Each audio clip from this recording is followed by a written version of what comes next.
მოგესალმებით მეგობრებო. ეს არის YouTube არხი საფეხბურთო ნიუსები. დღეს ჩვენ ვიდეოში შემოგთავაზებთ ხელსხო ტრანსფერებსა და საინტერესო მოვლენებს ფეხბურთში. თუმცა სანამ ვიდეოს ყურებას დაიწყებთ, მინდა გთხოვოთ, რომ გამოიწეროთ ჩვენი YouTube არხი, რადგანაც ეს ჩვენ გვაძლევს ძალიან დიდ мотивაციას. ჩართოთ ზარის ღილაკი, რათა არ გამორჩეთ ჩვენი ვიდეოები.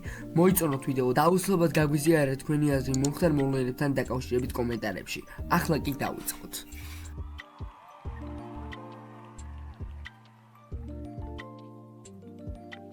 ჩემპიონთა ლიგის პლეი-ინის სტადიონზე PSG-მ ბრესტს გამეორებითი შეხვედრაში 7-0 მოუგო და ორი მაჩის ჯამში 10-0 დაამარცხა.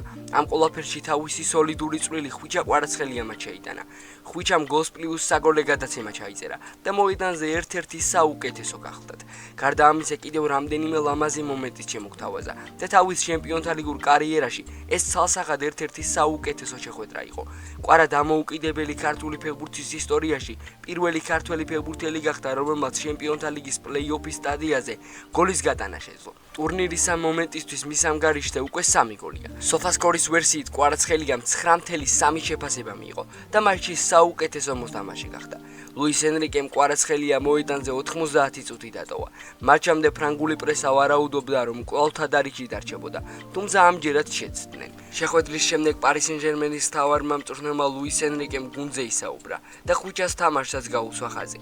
დღევანდელი გუნდით კმაყოფილი ვარ. ისე ვითამაშეთ, როგორც საჭირო იყო. ფანებს ის მივეცით, რაც სურდათ. მიუხედავად ანგარიშისა, ბრესტი კარგი გუნდია. მათ ეს აქ მოსვლითაც დაამტკიცეს. ჩემი ფეხბურთელების გამო ბედნიერი ვარ. წინა მატჩი თამაში გაგვიჭირდა. ასე რომ ლამაზი და ლაღი ფეხბურთის ჩვენება აუცილებელი იყო. განსაკუთრებით ვერავის გამოვარჩევ. ეს ის შემთხვევაა, როცა ყველა ძალიან კარგი იყო. ახლა მთავარია მუხტი დავიჭიროთ და სვლა გავაგრძელოთ. ჩემპიონთა ლიგის მომდევნო ეტაპზე ორ ურთულეს მეტოქეს შორის ერთ-ერთს ხვდებით. სიმართლე რომ თქვა, სწორედ ამ ორი გუნდის ქვეშინოდა ყველაზე მეტად. თუმცა ეს არაფერს ვლის. ჩვენ ნებისმიერ მეტოქესთან ჩვენი თამაშის ჩვენებას ვაპირებთ. გვაქვს უამრავი რესურსი და ალტერნატივა. ეს ყველაფერი კი დიდი ძალა და ფუფუნებაა. ჯერ არა რომ ამ გუნდს ისტორიის დაწერა შეუძლია და მის ისტორიაში პირველად ნანატრ ლიგის თასსაც აღმართავს. ახალ გუნდში ძალიან კარგი სიტუაცია და გარემოა. ეს ყველაზე დიდი დადებითია, რაც შეიძლება მწვრთნელმა ფეხბურთელებში დაინახოს. რთულია ისეთი მოთამაშეების პოვნა, რომლებიც შემადგენლობას გაამუჯობესებენ. ფაქტია, რომ ხვიჩას ნამდვილად სურს თავის გუნდს დაეხმაროს. როდესაც თქვენ ხედავთ ფეხბურთელს, რომელიც თავდაცვაში დიდ ძალის ხმევას დებს ბოლო წუთებზე, როდესაც ანგარიში 7-0-ია, რათა დაეხმაროს გუნდს, ეს არის ის, ვისაც უნდა გუნდის გაუმჯობესება. გარდა ენრიკეს შეხვედრა ხვიჩამაც შეაფასა და გუნდის ჩემპიონობის შანსებზეც ისაუბრა. ჩვენ ვაჩვენებთ, რომ ყველაფერი შესაძლებელია. მნიშვნელოვანი გამარჯვება იყო. თავს კარგად ვგრძნობთ. ასე უნდა გავაგრძელოთ. ადვილი არ არის ბრესტთან 7 გოლის გატანა. დღეს ბედნიერები ვართ. შტაბეჭდილების ქვეშ ვარ თუ არა გუნდით? აქ ფეხბურთელების ხარისხი მართლაც ძალიან მაღალია. ისინი მოედანზე დიდ დახმარებას მიწევენ. მათ გვერდით თამაში ძალიან სასიამოვნოა. ახლა თავს ბედნიერად ვგრძნობ. PSG-ს შეუძლია ჩემპიონთა ლიგა მოიგოს. ფიქრობ, ამის ძალა შეგვწევს. ყველა მატჩის მოგება გვინდა. ეს არის ჩვენი მიზანი. ამას ვეცდებით და კიდევ ერთხელ ვეცდებით. ჯერ ჩემი მაქსიმუმი არ მიჩვენებია. ამას დრო სჭირდება. მუშაობას გავაგრძელებ და ყველაფერი კარგად იქნება. ფეხბურთში ადვილი არაფერია. ცოტა დრო მჭირდება, რადგან აქ სხვა ქვეყნიდან მოვედი, განსხვავებული ლიგიდან და ვფიქრობ, ის რისის ჩვენებაც ყველასთვის მინდა, მალე გამოჩნდება. კვარას შეხვედრა ფრანგულმა გამოცემებმაც აქტიურად შეაფასეს. ლეპარიზენი ბრედლი ბარკოა და ხვიჩა კვარაცხელია შესანიშნავ ფორმაში არიან. ქართულმა ფეხბურთელმა პარი სენ-ჟერმენში გადასვლის შემდეგ საუკეთესო მატჩი ჩაატარა. გოლი გაიტანა და ასევე ორ გოლში მიიღო მონაწილეობა. საგოლე პასი მაილუზე, პრიასისტი გონსალ ურამოსზე. ლექვუიფე როგორც კოლექტივი PSG ამჟამად ძალიან ძლიერი გუნდია. თუმცა ლუის ენრიკეს გუნდში მაინც არიან მოთამაშეები, რომლებიც ინდივიდუალურად გამორჩეულები არიან. მაგალითად უსმან დემბელი.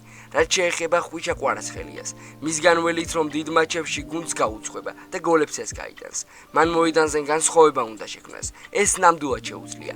ის ამჟამად მოხვდა გუნდში, რომელიც ძალიან კარგ ფორმაშია. დიდი კონკურენციაა. ამ მომენტისთვის კვარა სათადარიგოს კამის მოთამაშეა. დღეისთვის ბარკოა, დემბელე და დუე უკეთეს ფორმაში არიან. ასე ფიქრობდა ფრანგული გამოცემების უმეტესობა დღევანდელ მატჩამდე, თუმცა ახლა ქართულმა ყველას მოსაზრება შეცვალა. აქვე გეტყვით, რომ მერვედფინალში პარიზელების სავარაუდო მეტოქეები ლივერპული და ბარსელონა არიან. წილის 9 პარასკევს გაიმართება. გიორგი ჩაკვეტაძის შესანარჩუნებლად ვოტფორდ ზაფხულის სატრანსფერო ფანჯრის დროს უდიდესი ძალისხმევის გამოჩენა დასჭირდება. ცნობილი გამოცემა Football League World-ის ცნობით 25 წლის ქართველი ფეხბურთელის დამატების სერიოზულ სურვილს ევერტონი გამოთქვავს და ტრანსფერის თაობაზე მოლაპარაკებები უახლოეს კვირებში დაიწყება. ჩაკვეტაძემ, რომელსაც ამჟამად კლუბთან კონტრაქტი 2029 წლის ზაფხულამდე აკავშირებს, მიმდინარე ჩემპიონშიპში გამართულ 34 შეხვედრაში 2 გოლი გაიტანა და 5 საგოლე პასი შეასრულა. თუმცა მიუხედავად არც თუ ნაყოფიერ სტატისტიკისა, ის ვოტფორდის წამყვანი ფეხბურთელია და მისი დაკარგვა გუნდისთვის დიდი დარტყმა იქნება. დევიდ მოესი, რომელიც ლივერპულერი კლუბის მთავარი მწვრთნელის პოსტს ახლახან დაუბრუნდა, მომავალი სეზონისთვის შემადგენლობის გადახალისებას გეგმავს. ნახევარ-დაცვაში კი სწორედ ისეთი კრეატიული ფეხბურთელი სჭირდება, როგორც გიორგია. ჩაკვეტაძესა და ვოტფორდს ჩემპიონშიპის რეგულარული ეტაპის დასრულებამდე კიდევ 13 მატჩი დარჩათ გასამართი. თუმცა იქიდან გამომდინარე, რომ მე-10 ადგილზე არიან, პლეი-ოფის ზონაში მოხვედრასაც დიდი ბრძოლა დასჭირდებათ. საინტერესოა ის ფაქტიც, რომ ტრანსფერების დადასტურების შემთხვევაში ქართულ ფეხბურთელს კამფეტების ახალ სტადიონზე მოუწევს თამაში, რომელზეც კლუბი სექტემბრიდან გადადის და ძველ გუდისონ პარკს ამ სეზონის დამთავრებისთანავე დაემშვიდობება. თავისუფლად შეიძლებოდა ჩაკვეს სატრანსფერო ღირებულება ამჟამინდელი შედარებით უფრო იაფი ყოფილიყო, მაგრამ სექტემბერში ვოტფორდმა მასთან ახალი 5-წლიანი კონტრაქტი გააფორმა, რითიც სამომავლო ინვესტიციას ჩაიყარა საფუძველი. ქართველი ნახევარმცველის თაობაზე მისი ახლანდელი მთავარი მწვრთნელი საკმაოდ მაღალი წარმოსადგენია. ტომ ქელევერი თვლის, რომ გიორგი არის ფეხბურთელი, რომელიც საკუთარ საქმეს ჩუმად უსიტყვოდ ასრულებს, რის გამოც ახალგაზრდებისთვის მისაბაძია და იმეს გამოსავს, რომ ვოტფორდის განუყოფელი ნაწილი ის კიდევ დიდხანს იქნება.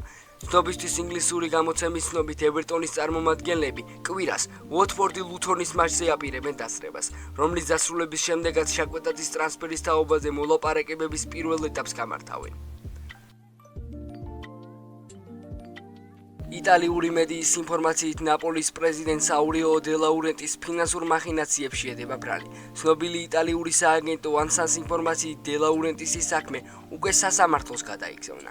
არსებული ინფორმაციის საქმეს რომის პროკურატურა იძიებს, რომლის მტკიცებითაც ნაპოლის პრეზიდენტმა 2019, 2020 და 2021 ფინანსურ წლებში წარდგენილი ფინანსური დოკუმენტაცია გააყალბა. დე ლაურენტისის გარდა საქმეში ფიგურირებს მის ახლო გარემოცვის წევრი და ნდობით აღჭურვილი პირი ანდრია კიაველი. ანსას ინფორმაციით საქმე ეხება ფიქტიურ მოგებას, რომელიც კლუბმა 2019 წელს რომადან კოსტას მონალისა და 2020 წელს ლილიდან ვიქტორ ოსიმენის შეძენისას დააფიქსირა. სლობისთვის მანოლოსი ნაპოლიმ რომადან 36 მილიონ ევროთ, ხოლო ოსიმენი ლილიდან 77.5 მილიონ ევროთ იღიდა. თუმცა სანამ შემდეგ ნიუსზე გადავიდოდეთ, მინდა მოგიყვეთ ჩვენი სპონსორის Golden Future-ის შესახებ, რომელიც ეხმარება ფეხბურთელებს პროფესიონალურ დონეზე სათამაშოდ. თითოეულ ფეხბურთელს აუცილებლად უნდა ჰქონდეს საკუთარი კოვაჯი, სადაც თავისი ჰაილაითები იქნება ნაჩვენები. Golden Future-ი კი დაგიმზადეთ პროფესიონალურ დონეზე დამონტაჟებულ ვიდეოსა და თქვენ პირად საინფორმაციო ფოტოს, მსგავს სტილში.